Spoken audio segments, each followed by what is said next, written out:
Throughout the history of basketball, big men have always been able to dominate on both ends of the floor. And so this got me thinking about who are the true best offensive big men the game has ever seen, and what do they look like at their peaks. What I define as an offensive big man is someone who provides more than 60% of their value on the court through their offense alone. People like Hakeem and Wilt, who are great offensive players, but who provide amazing level defense, and about 50-50 when you look at their defensive and offensive value, don't really make this list. I consider those people two-way big men. First, let's talk about the honorable mentions. We have Moses Malone at 7.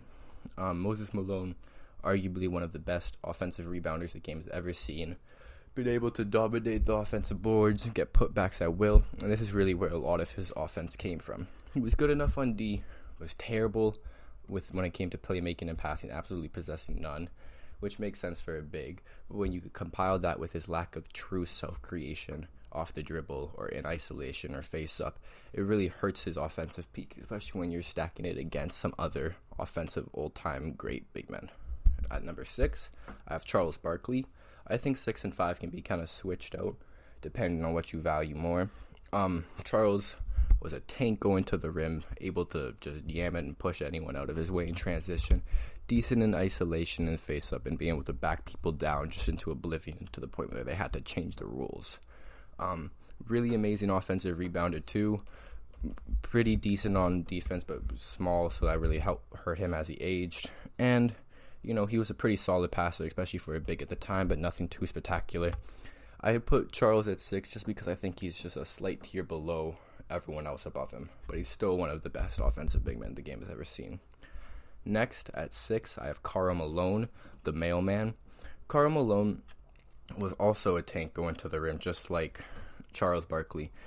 But where I think he gets the edge over Charles is, one, his pick and pop game, as well as his passing. I think is just a slight bit better than Charles, as well as he performs better in the postseason than Charles as well, even though when you compare his postseason and regular season numbers, they're not quite the same, as you can see.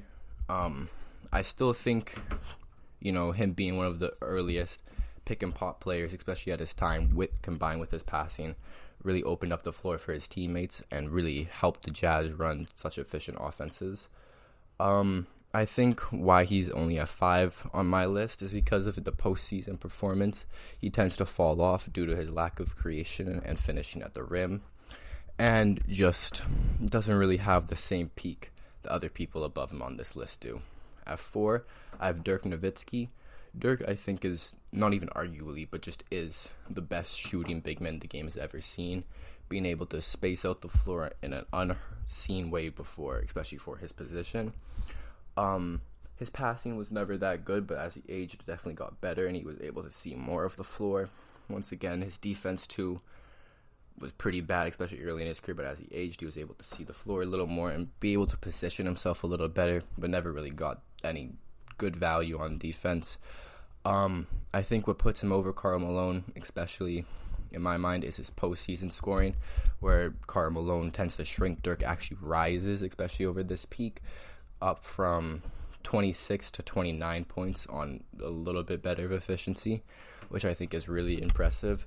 And two, Dirk is one of the only players, especially in the last 15 years, to be the sole superstar / sole all-star on a team and lead them to a championship team in the 2011 Mavericks. And I think because of that, plus his spacing and his ability to stretch out the most valuable defender on the opposing team, really puts him above Karl Malone and Charles Barkley. At 3, I have Kareem Abdul-Jabbar. Kareem, early in his career, was an absolute beast on the offensive end, putting up points we haven't really ever seen, especially from a player so young. Kareem's value, efficiency, everything is just amazing during the regular season. He looks like one of the best rookie / sophomore players the game has ever seen, if not the best. But when you look at his playoff performances over this time, his numbers really fall back down to earth and aren't really anything too impressive, especially when you're comparing it to the people above him on this list. I think his rebounding value, his assist value, and the defense he provides put him over Dirk pretty solidly, as well as his insane regular seasons. But I think his lack of postseason scoring to match his regular season scoring holds him back and keeps him at the 3 spot. Next, I have Shaq at number 2. I think Shaq is the most physically dominant player the game has ever seen. He was insane in the regular season and was able to turn it up in the postseason while keeping the same efficiency, which I think is really impressive and what puts him over the people below him on this list. One of the best offensive rebounders and just overall rebounders thanks to his size and strength. Pretty solid on D, especially in this time. He had more energy. Decent passer, honestly, especially for a big, with a good amount of creation just because of how much scoring gravity he carries and provides.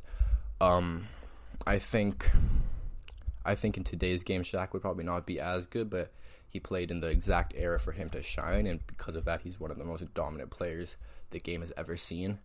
And then number 1 might be a little bit of a controversial take, but I think Nikola Jokic has the best peak for any offensive big man the game has ever seen.